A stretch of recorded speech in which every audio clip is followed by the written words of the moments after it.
Welcome to my channel. Subscribe பண்ணாதவங்க subscribe பண்ணிக்கோங்க. Bell ஐக்கானை கிளிக் பண்ணிக்கோங்க.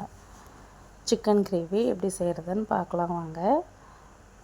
ஒரு பாத்திரத்தில் தேவையான அளவு எண்ணெய் ஆட் பண்ணிக்கோங்க. அதில் ஸ்பைசஸ் பெருஞ்சீரகம் கொஞ்சம் ஆட் பண்ணிக்கோங்க. ஆட் பண்ணதும் பொடியை நறுக்கி வச்ச வெங்காயத்தை சேர்த்து நல்லா வதக்கி எடுத்துக்கோங்க.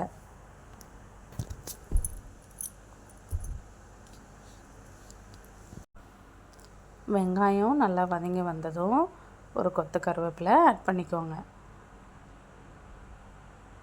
பொடியை நறுக்கி வச்ச தக்காளியை ஆட் பண்ணி நல்லா கலந்து விட்டு வதக்கிக்கோங்க. நல்லா வதங்கி வந்ததும் தேவையான அளவு இஞ்சி பூண்டு பேஸ்ட் 2 டேபிள் ஸ்பூன் ஆட் பண்ணிக்கோங்க. ஆட் பண்ணி நல்லா கலந்து விட்டு வதக்கிக்கோங்க. எண்ணெய் பிரிஞ்சு வந்துடுச்சு. இந்த டைமில் 1/4 டீஸ்பூன் மஞ்சள் தூள், 1 டேபிள் ஸ்பூன் காரத்தூள் ஆட் பண்ணிக்கோங்க. ஆட் பண்ணி நல்லா கலந்து விட்டுக்கோங்க. இப்போது கழுவி வச்ச சிக்கனை இதில் சேர்த்து நல்லா கலந்து விட்டுக்கோங்க.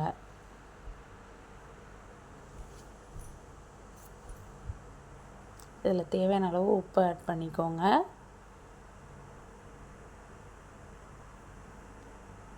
ரெண்டு டேபிள் ஸ்பூன் சிக்கன் மசாலா தூள், 1/2 teaspoon garam masala, 1 table spoon மிளகாய்த்தூள் இதை ஆட் பண்ணி நல்லா கலந்து விட்டு கிளறிக்கோங்க.